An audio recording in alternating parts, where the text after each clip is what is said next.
Welcome, everybody. Listen, as you can already see, we are in a different location today. Why? Because we're on the road, and this is the late night edition, our very first live and direct after hours building stuff with Nova. I need to know who's with us today because we are out here not at our normal time, which is 1 p.m. Eastern. We're coming to you live and direct after 9 p.m. Eastern, and I want to know who's with you. Who's with me, rather, because this is building stuff with Nova. This is like what we call our virtual makerspace, your ideation laboratory, your mastermind. And this is a place where I, Dr. Nehemiah Mabry, your host, you can call me Dr. Nee, and we can build together. I'm your companion.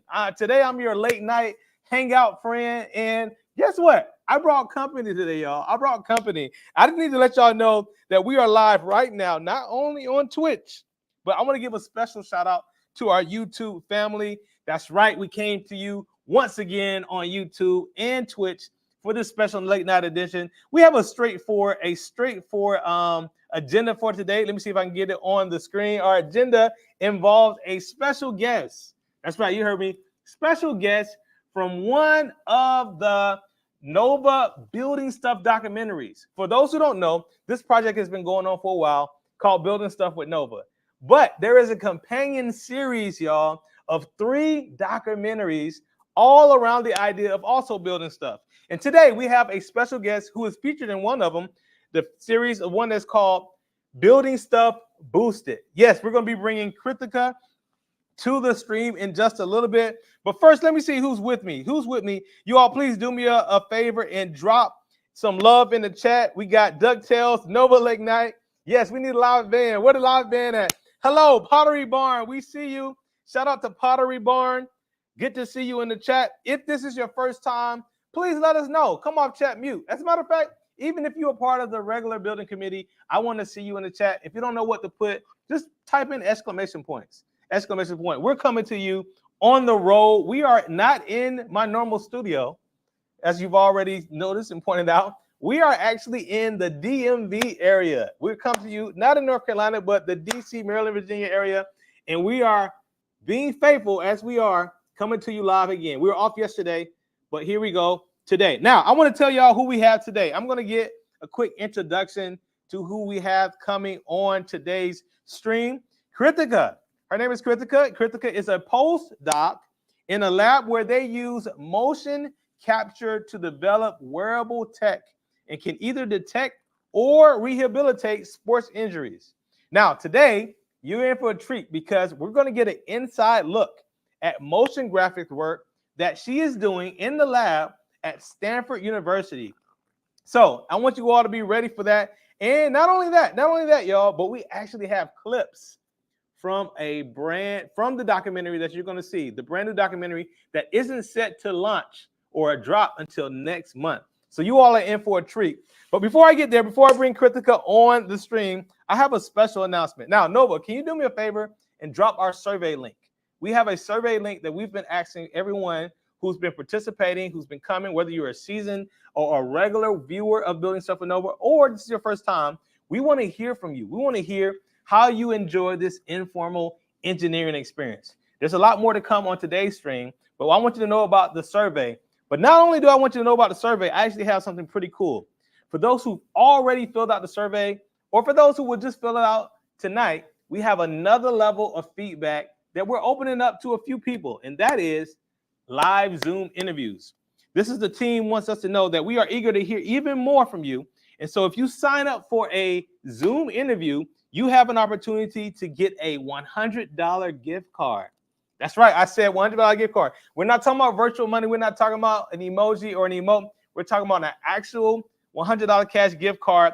If you sign up for the link that Nova is going to drop right now as well. And this is for people who have already, experienced this a little bit and want to give a little bit more feedback.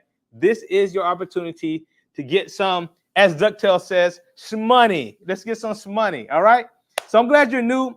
Pottery Barn, good to see you, 007. Click on both of these links. We want to hear from you. In just a moment, we are going to hear from none other than our guest of today, Ms. Krithika. So we're going to get things ready in just a little bit. If y'all have any questions about that, Nova is more than happy to answer any questions in the chat. But we got Krithika backstage, y'all. And so I need y'all to do me a favor.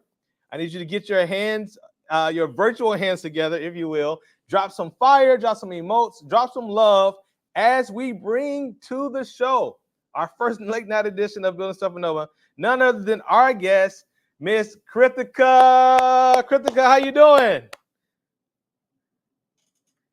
Uh-oh, go ahead, unmute. Yeah. We got you. It's so good to see you. Thanks so much for having me. Oh, absolutely, absolutely. Thank you so much for coming on Building Stuff with Nova. Where are you joining us from right now? We are currently live at Stanford in the Human Performance Lab here on Stanford's campus, where we do all of our amazing motion capture lab work. Yes, and that's where you are working as a postdoc right now. You've Correct. already achieved or received your doctoral degree. In what area specifically is your degree in? Yeah, I got my PhD from Harvard, the biodesign lab there, where I was working on wearable robotics for helping individuals who had suffered from a neuromotor injury like stroke to learn how to walk and recover their motor function. Awesome, awesome. And you had the wonderful opportunity to work with us at Nova and participate in the documentary Building Stuff Boosted. I'm going to play the first clip right now so everybody can check it out. You all check out Krithika in action as we play this very first clip from Building Stuff Boosted. Been dancing since I was very young. The ideas around movement and sensory feedback have been percolating in my brain for a long time. When I dance, of course, I'm intimately aware of my body and its movements. What the audience feels, however, may be limited by their conditioning or what they can perceive visually. I am a biomedical engineer by training, and at some point I started to wonder, can we use the receptors in our skin to communicate the complexity of the rhythms that are embedded within the choreography? And would that enable the audience to experience then the dance to a higher dimension?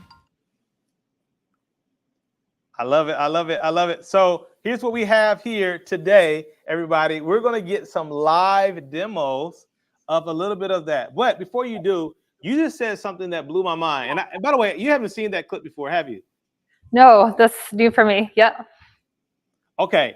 Now, in terms of that, there was a little bit that I think your advisor said about the skin. Can you bring up a review on that? That blew my mind. Your advisor, not you, but your advisor said something that blew my mind. Can you touch on that really quickly? Yeah, so what we're trying to do with the haptic intervention there is we're thinking about how we can understand how the body interprets the signals that we are able to see as well as feel. And so if we look at the skin, there are receptors that are sensitive to things like touch, vibrations. And so the idea is, can we use these sources of input and then convert that into something that is acting as feedback more explicitly? So we might say, well, we're sensing that we're experiencing this force from the ground. Can we relay this back to someone who's trying to learn a new movement or someone who's trying to recover movement? Now that's dope. That's dope. And I think we have a lot of visuals. Chat, don't worry. We got a lot of visuals coming your way. And you have a few slots ready to go. But I don't know where we should even start because this is really impressive. Should we start with Krithika, some of the demos, or you want to show us some of the images as you begin to kind of break down again a lot of the concepts behind this? Yeah, well, I think we're currently in the motion capture lab, so we're pretty ready to set up and show you what's happening here if that gives a little bit of context for our viewers, and then we can go ahead and answer questions and talk a little bit more about what's happening underneath the surface. That sounds good. That sounds good. Caesar is coming your way. Let me get this nice. And what you have here is your iPhone set up as sort of your demo camera. And I'm going to see if I can reposition. All right, chat. You everybody see that? Okay, and you have a nice assistant with you too. Is that an assistant? We do, yes. So this is Janelle. She is a graduate student here in the neuromuscular biomechanics lab working with me as well as Scott Delp here. And I do have a couple of other research staff. We have Julie, and we have the other Julie, who is an occupational therapist.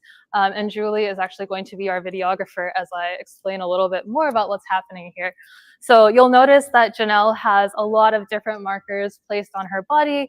These are reflective. And so this is something that we have cameras set up around the room to help capture these little markers. And what we've done is to actually place them on bony landmarks. So this gives us an idea of what the body segments are doing and where they are in space. And so you'll notice that we have some on the wrist, for example. We also have some in the middle of the arm.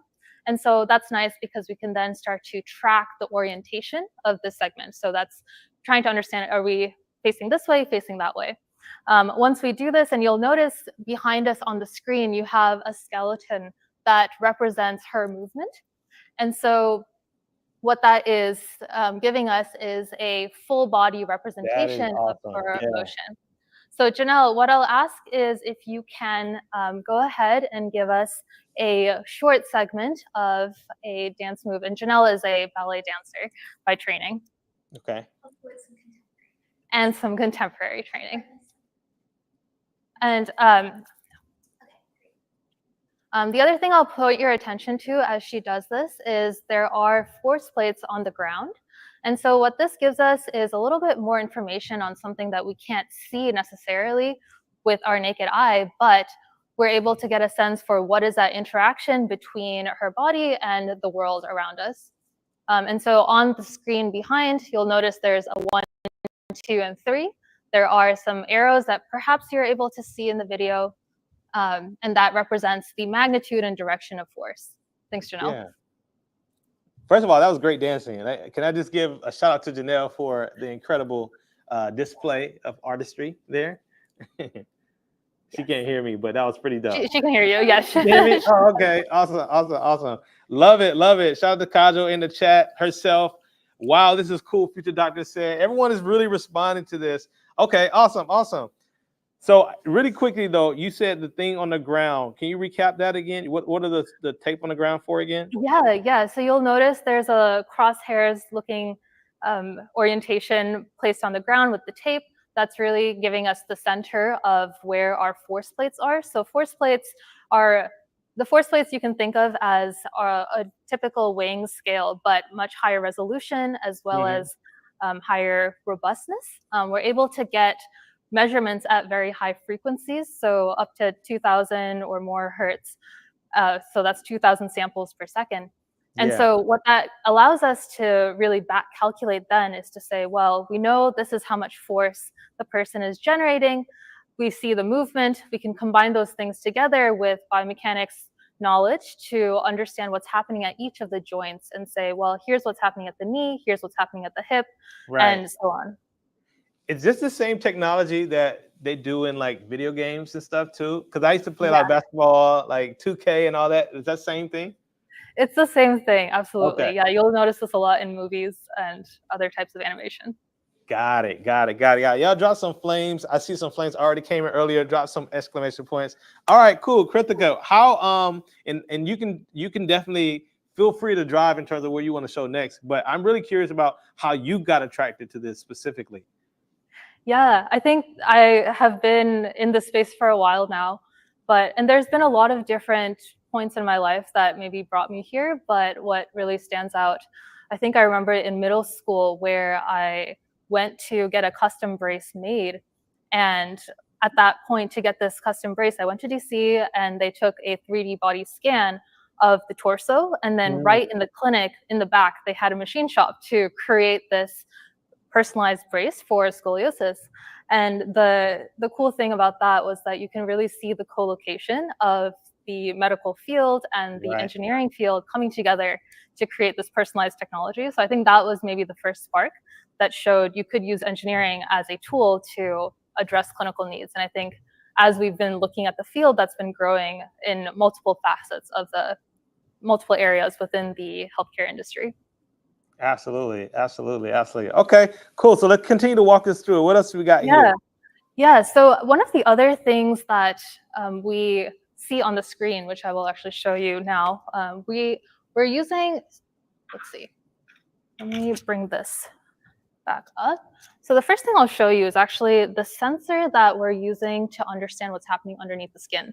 Okay. And so this is a electromyography sensor, or an EMG is what we call it for short. Okay. On the back, you'll notice that there are some electrodes here. And so we're able to measure voltage differences across the skin. The way that this is working is to understand what activity we're able to capture from the muscle. And so we'll kind of head over to Janelle here. And underneath, actually, yeah, so we have a sensor on her leg, which you can't see, it's covered by the leggings, but we have one on her arm. And Right. behind us on the screen here, what you'll observe is on the top right channel, we have the bicep. And so as she does a curl, we're able to see in real time the activity that we're able to measure from her muscle over here. And the nice thing is that this is giving us a sense for how much force she's generating as well, biologically. Okay, so Janelle, if you don't mind doing another short sequence for us, we'll take a look at the bottom graph there, and that is from her calf muscle. And you'll notice that as she does her plies and exactly, thank you. She will see quite a lot of activity in that muscle. And one of the key things about this muscle is that it's used for stabilizing the ankle joint. And so as a dancer, stability is one of the key components for both safety as well as to provide the strength to do the different movements. Yeah. And do you always put it right on the skin, or sometimes you put it other places? Or, I mean, it's a more accurate measurement, right? It would be on the skin. This is a great question.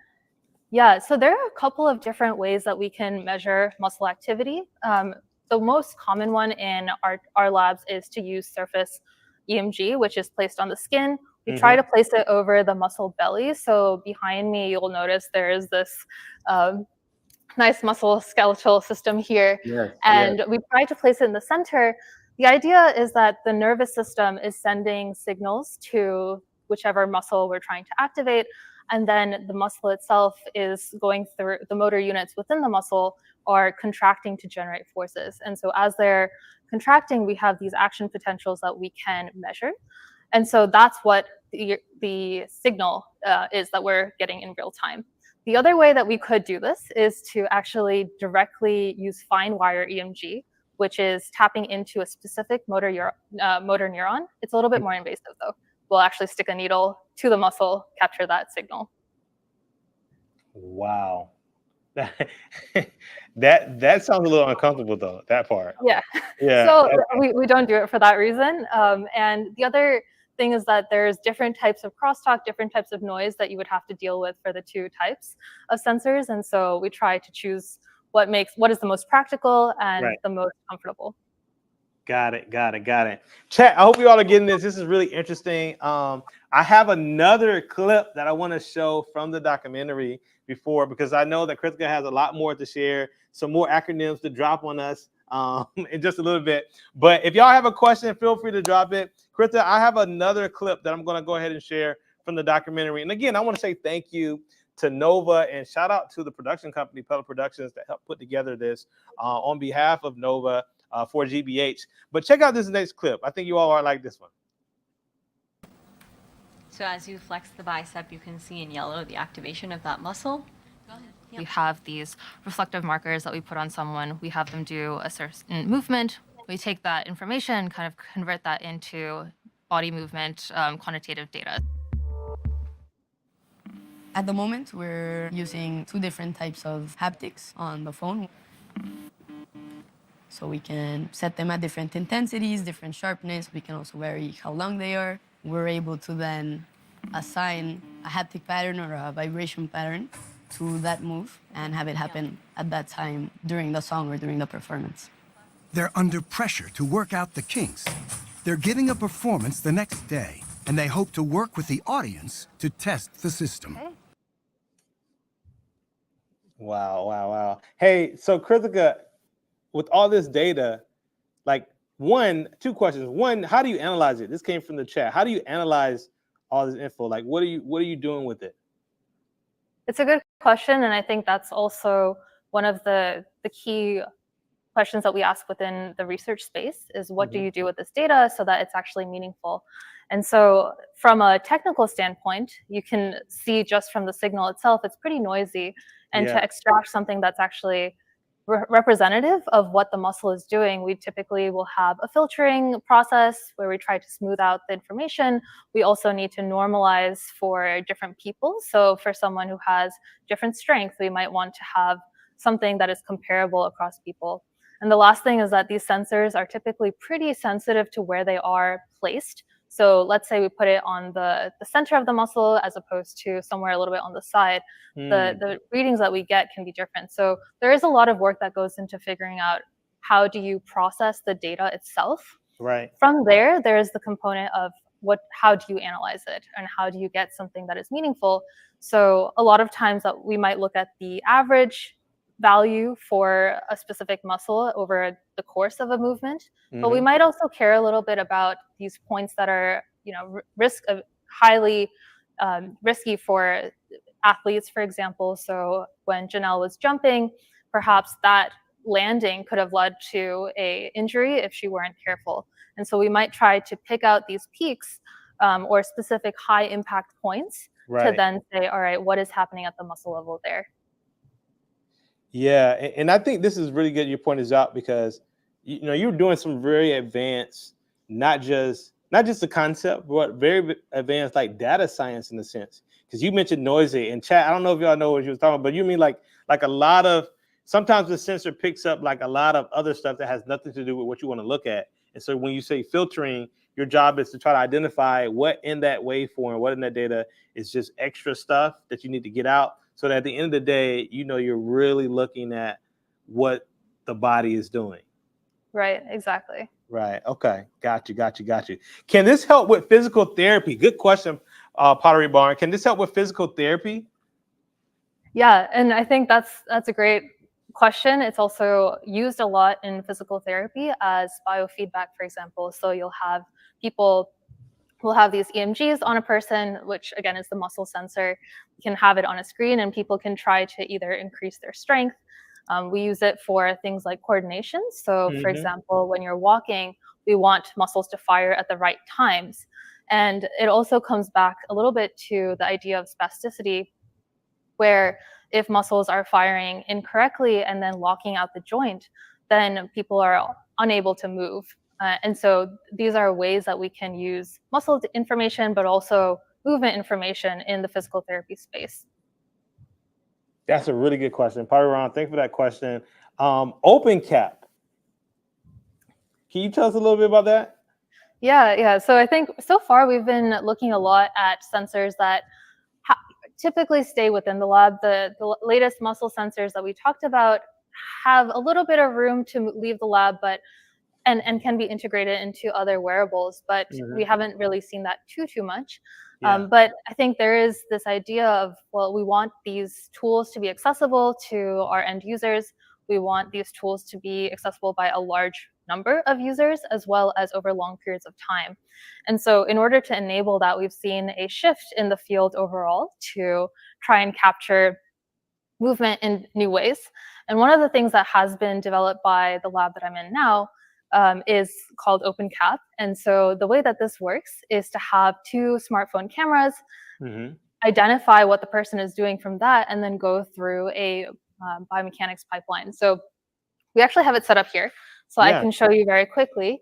We'll have Janelle do a couple of very short movements, and we'll look at the cameras while she's doing that, in fact. So actually, if you can do that one. All right, so she'll start by doing a hand punch, and this just allows us to synchronize the two cameras that we have. Go ahead. Okay. And so, right, so this is her very short movement segment. And then if we come over here to our processing computer, this is actually something that we can now process. We can create, let's see if you can see that, a little skeleton that replicates. Look at Janelle's skeleton over there doing it. Right. So this is something that we can now take outside of the lab because all it takes is a couple of smartphone videos. All of the processing happens on the server. And the neat thing about this is we can then use simulation tools to go underneath the skin. Yeah. So I can show a quick video of that if you'd like. Yeah, go ahead. You have it right there.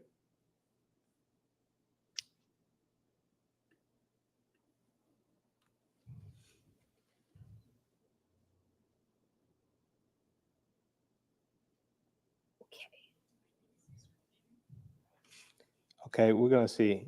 You have a video right on the laptop. Yeah. Okay. So this is this is a simulation of the musculoskeletal body. And so what you'll notice here is that this is not the same movement, but this is a triple hop that is oftentimes used to, sorry, I'll just grab some water. Janelle the Scale. That's hilarious. Herself just said Janelle the Scale. That's funny. Nickname for right in time for October. Go ahead. Go ahead. Yeah, so one thing that you can see is that not only are we able to look at the skeleton, but you also can see these muscles lighting up as the person is doing this task. And so it gives us a little bit of a estimate of what is happening underneath the skin. Okay. And this is just using the video data as input, and then we have a biomechanical simulation. So this is taking what we know about physics, what we know about the anatomy and the constraints of the body, and then putting that together. So it's sort of like approximating where certain points are, even beyond what we can see on the surface. Okay. Right. Something part of me wants to make an Android versus iPhone joke here, but I'm not going to force it. Okay. I don't know. I'll leave that for the people to decide. But let me get this question really quick. Future doctors ask, so what are you learning from seeing how the body moves? Like, what are you learning again, particularly under the skin, that I think is fascinating? Yeah, so there are a lot of things that we don't know about how people move. First of all, we want to know how people move safely.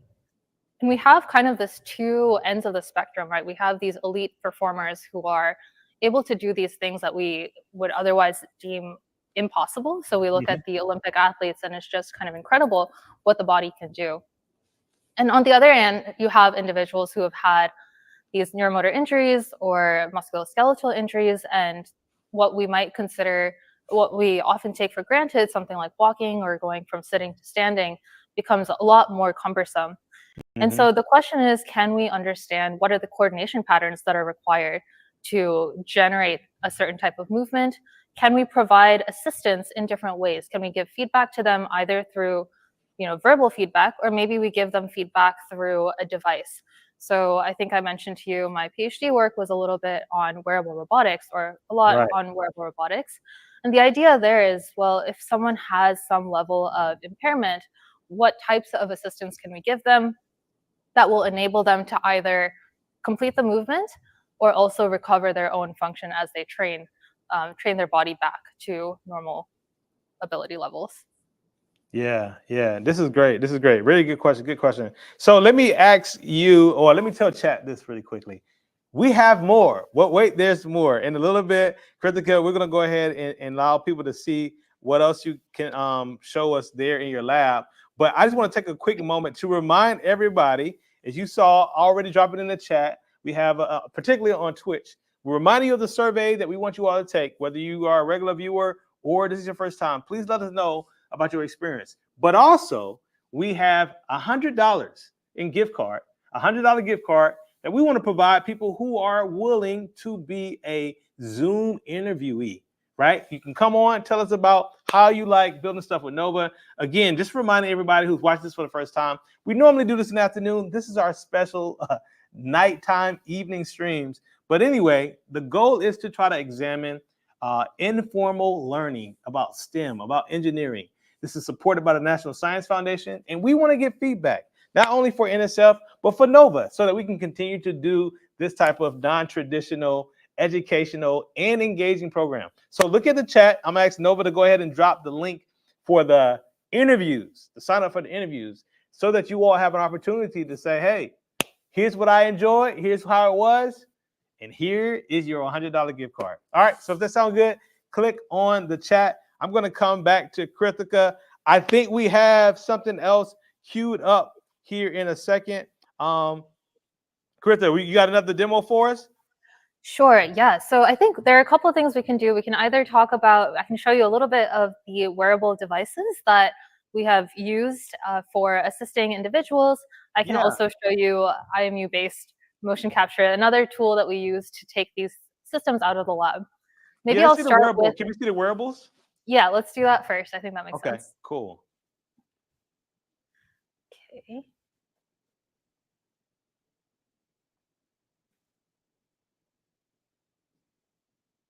And what, and is that, are you going to bring that up on the side of the screen, or are we going to see This some more is going to be from the a, iPhone?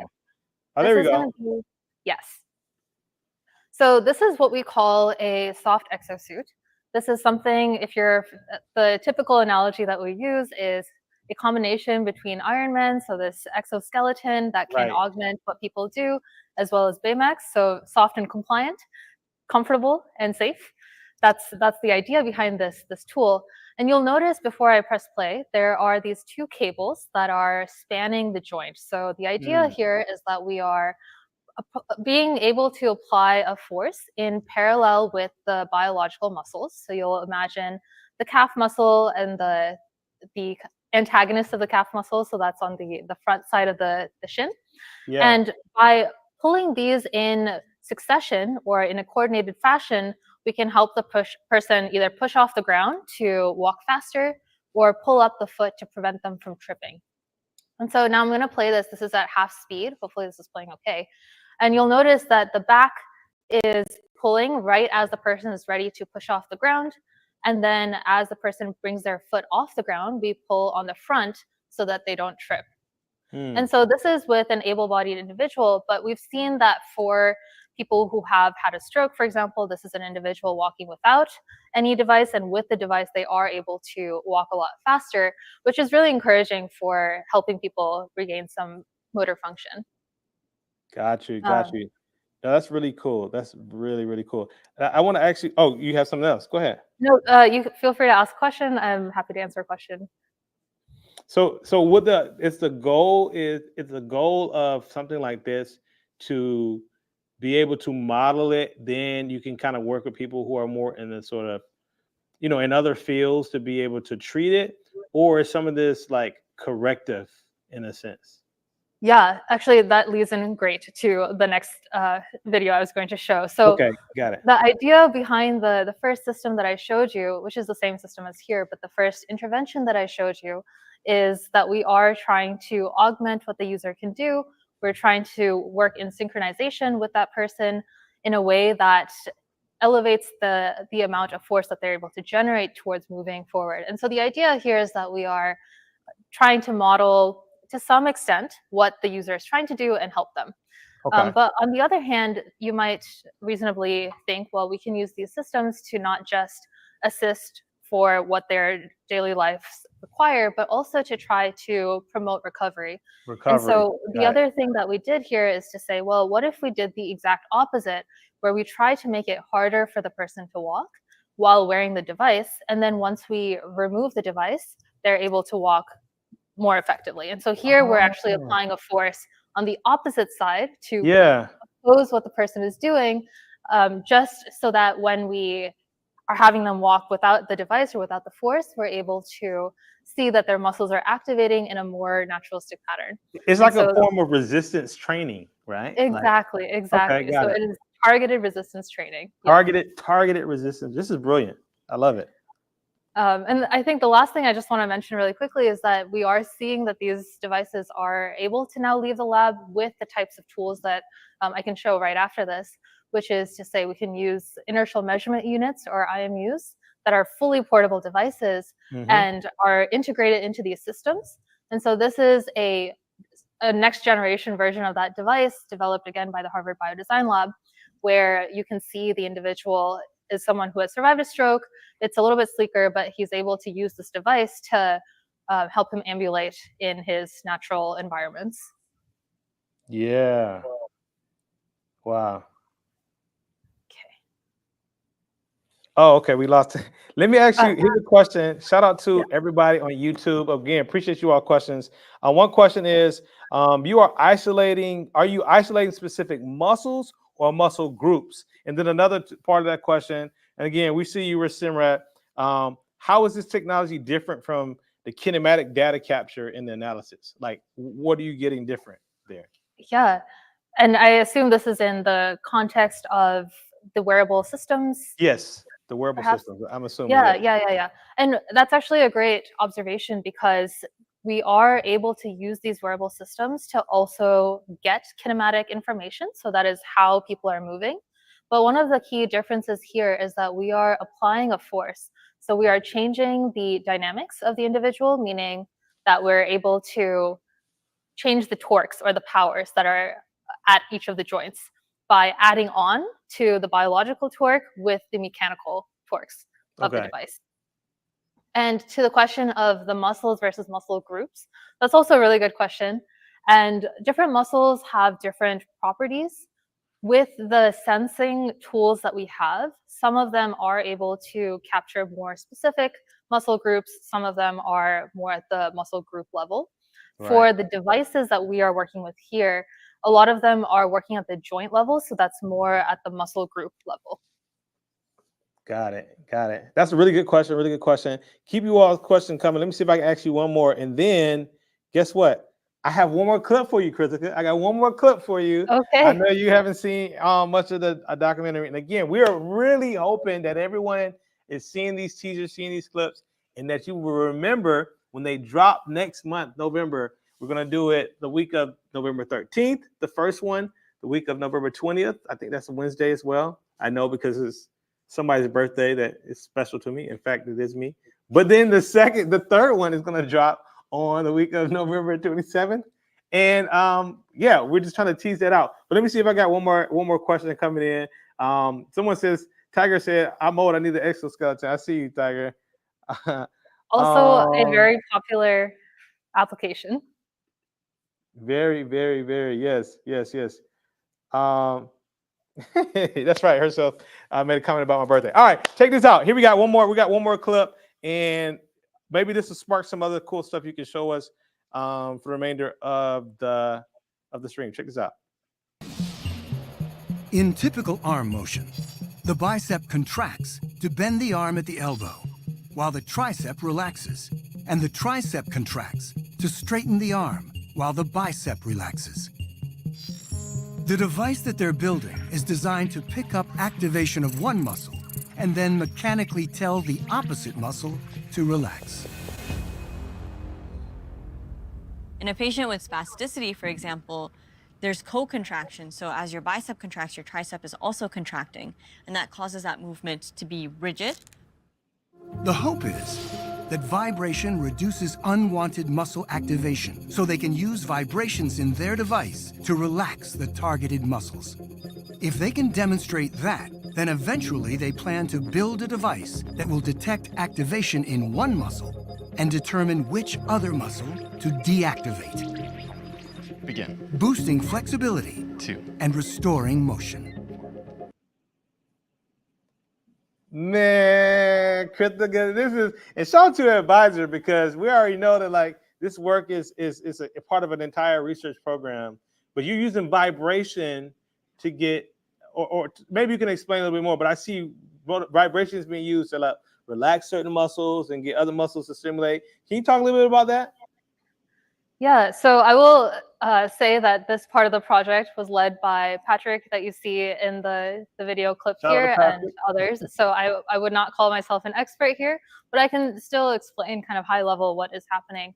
So the idea behind spasticity is that, as Shreya mentioned, Dr. Srinivasan mentioned, there is this idea of co-contraction. So we have the agonist and antagonist, which are the pairs of muscles that are surrounding a given joint, and they're activated at the same time. And so what that ends up doing is to increase the stiffness of the joint, making it very difficult to move.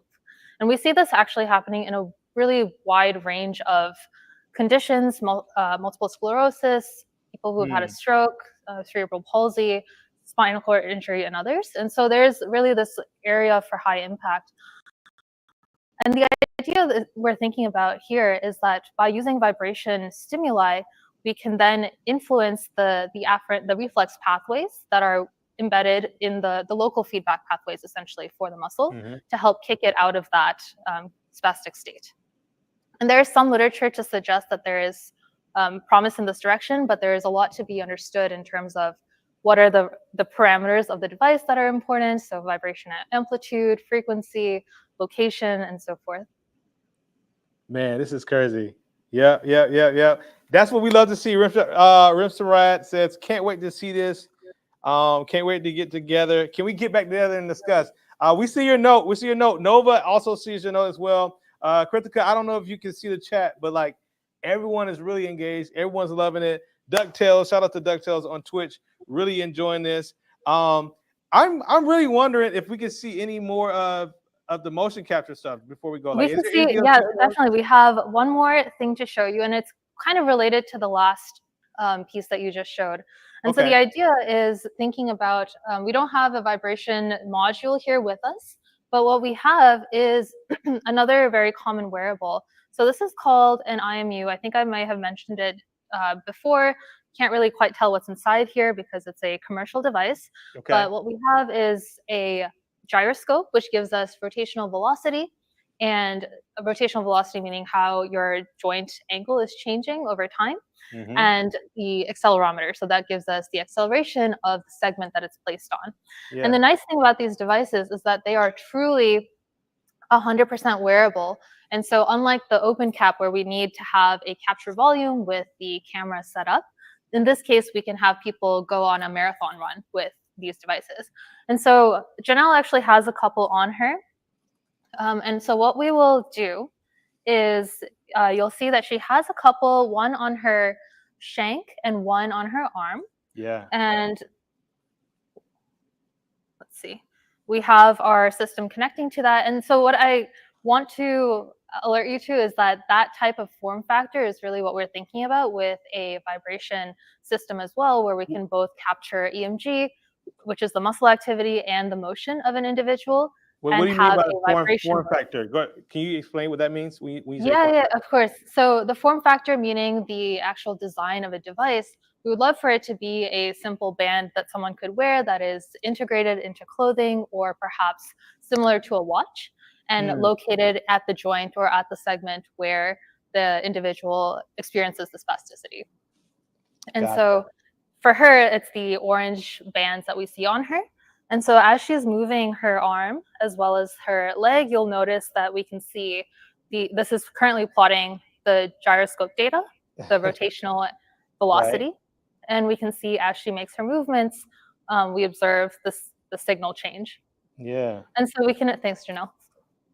And so what we can see with that is that we can also perhaps detect spasticity through changes in their motion, changes in, as well as changes in the muscle activity. Man. And again, shout out to Janelle showing us the perfect demo of how this all works. Is there any semblance of this on the market right now, though, that a person could say, like, hey, I need this tomorrow? Like, they're currently looking to kind of see what's going on with their body. Is there things that people can now kind of access off the shelf? That's a good question. In some sense, the nice thing about a vibration component is that we already have these sensors in our phones. For instance, they are quite low cost, and so there is an opportunity to make them quite accessible. True. The challenge with the device is that, as I mentioned earlier briefly, we don't quite know what is the right parameter that is going to allow us to have an individualized system to account for an individual specific representation of their impairment. Got you. So, and I remember when I was studying, like in my PhD program, stuff like that, and like I always had this imagination of the future of what it will be like. Like, can you paint that picture for you, right? Like, you're working on this, you're obviously passionate about it. What do you envision sort of being that readily accessible technology that's outside of the lab that people can go and get a hold of and like shape their futures and their current situations even from? Like, what is your vision? Yeah, it's a great question and something I do think about quite a bit. Yeah. I would say we're at a really exciting point in time where we have seen a lot of really, really fascinating advancements in technology in lots of different spaces. So we have seen a lot of improvements in sensing, and I'm really excited about integrating sensing of the body in different ways. So we have muscle sensors, but also perhaps sensing of how the brain works a little bit better, to integrate that into devices that are both sensing the individual, able to adapt to the individual's needs, and help with recovery. And I think all of that is coming together at this time where we have a lot of data that is being generated. We have a lot of ways of using data in interesting ways with the advancements in AI and artificial intelligence as well.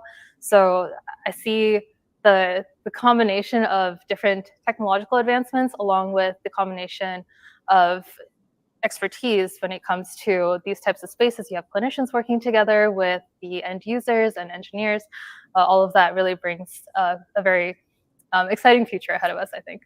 Indeed. And I believe with people like you working on it, that is definitely within our grasp. And you may have inspired some people here in the chat who are watching this to join you at some point. Maybe it's in school, maybe it's in a future job, maybe it's even from the other side of, as Pottery Bomb pointed out, making it cost effective and getting insurance to cover it. So that's even a relevant thing when it comes to this. So thanks for sharing that. I'm going to pause a little bit longer for you all to get any questions in chat, whether on YouTube or on Twitch.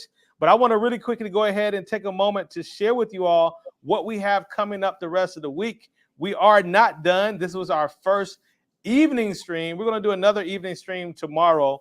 But take a moment and check out what we got the rest of the week. The rest of the week, we are coming back to you with another live stream, but this time it's going to be 10 p.m. I told you we're testing late night streams this week, 10 p.m. On Twitch, exclusively on Twitch. As you all may not know, for those especially on YouTube, we are culminating at the end of this month, at the end of October. This is before even the documentaries come out, with a grand finale of a 4-day engineering-themed escape room. So if you go and check us out, you check out some of our old videos. We've talked about it a lot. We've ideated. In fact, shout out to the building committee members who help us actually design some of the puzzles. Well, why do I bring this up? One, I want you all to mark your calendars for the last week of October, and you got to check out and catch those final live streams. But two, tomorrow we're going to be doing a virtual escape room tomorrow right here on Building Stuff with Nova Twitch channel. If you're on YouTube, come on over to Twitch and make sure you join us. And then on Thursday, we have another guest from another one of the documentaries, the Building Stuff Change It documentary. We're going to have Naveed join us on Thursday night at 9 p.m. Eastern, same time that we have Krithika on right here, right now. And shout out to people who are, again, tuning in. And then Friday, this is what's happening on Friday. We're going to do a virtual field trip. Now, this time it's going to shift back to our normal time, 1 p.m. Eastern. In the afternoon, but we're going to be in the state of Tennessee visiting Vanderbilt University, a clean room there on the campus. So you all got to make sure you check that out live so you can get your questions in, so you can make comments, so that you can engage with others, including Nova, who's going to continue to drop information that is interesting, engaging, and helpful for you. As well as this, I said it before, I'll say it again. We have an opportunity for you all to get $100 in a gift card by signing up to participate in an interview, giving us feedback, letting us hear from you, allowing us to know how you've been experiencing and enjoying this informal engineering education project, right? So I'm asking Nova to go ahead and drop that in the chat one more time. We're going to see if we can get it over on YouTube and on Twitch. I'm pushing this because we have a team of researchers and evaluators who are ready to speak to you. We want to know how we can continue to improve this type of work, not just for Nova, but for the National Science Foundation, who has been supporting this project for the duration of it. So go ahead and drop that in the chat, Nova. And I want to come back to my friend Krithika to see if we can go ahead and get some final insight from you before we say goodbye. I'm gonna scan and see if there are any questions right here coming over. Yep. Yes, right, Nova. Yes, we are on the road. For those who are normally a part of the show, we are on the road, hanging out with some other friends in the mothership, PBS mothership, for a conference this week. And so we're gonna be continuing to come on the evenings. Let's see. Any other question? A company does motion capture and swing analysis. Are you aware of this or similar technology? How does existing technology drive your research? And we talked a little bit about that, Krithika, but that's a question about just existing technology. People, we already brought up about, athletes and like dancers and actors and stuff like that. Yeah. Yeah. We're definitely seeing a lot more collaborations with industry, which is really great, especially with all of the fitness trackers that have been on the market for some time. They have a customer base, which is cool because we now have the ability to track this type of data, maybe limited data in the sense that it's just from the wrist, but from just large groups of people from very diverse backgrounds and very different lifestyles, which is cool for having insight in those areas too. Got it. Why capture dancing? Why dancing? Yeah, I think that's a great question. And one of the key reasons why is when we think about movement, it is really this symphony of coordination between the different muscles across the different body. And a lot of times when you look at what's happening in the lab, it might be rather controlled. Like you have someone who is walking, that's a pretty repetitive motion. Right. Or you might have someone doing that it's an athletic maneuver. But when we think about dance, it has a element of smoothness to it. There's an artistic quality to it, but there is also this combination of strength, balance, and I think there's a lot to learn from these types of complex movements, but also the fact that it is not necessarily natural for someone to be born knowing how to do this, compared to something like walking, where there is a learning process and we have an opportunity to really tap into what's being learned and how do people teach this so that we can understand how to better teach other types of movement.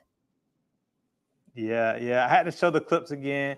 And again, I want to say thank you so much, Krithika, for coming out and hanging out with us today. I want to again say thank you to Nova for allowing us to show these clips. And just so you all know, this is a Nova production by Pellet Productions for GBH, written and produced by Ted Mazzero, and the executive producers for Nova are our friends Julia Court and Chris Schmidt. Let me ask you this before we let you go. Are there any parting words of wisdom? Because I think people like yourself who are doing research, you can find yourself deep in the weeds. As a matter of fact, if you're doing engineering of any sort, right, you can find yourself like spending hours on something that feels very small and insignificant, but it's a part of a bigger picture and a bigger purpose, right? Are there any things that you can say to people who are inspired by this, or anything that they're finding themselves continually going through the engineering design process on, before we say goodbye, Krithika? Anything? Yeah, it's a great point. And I think you do often find yourself in the weeds. In some ways, it's a positive thing. I think you feel like maybe you're back in the same spot, but really you've learned something new in that process. But my advice for someone who might be in that state, I think, is to really step back and get feedback from the end user, from your collaborators, from people who are really stakeholders in the problem that you're trying to solve.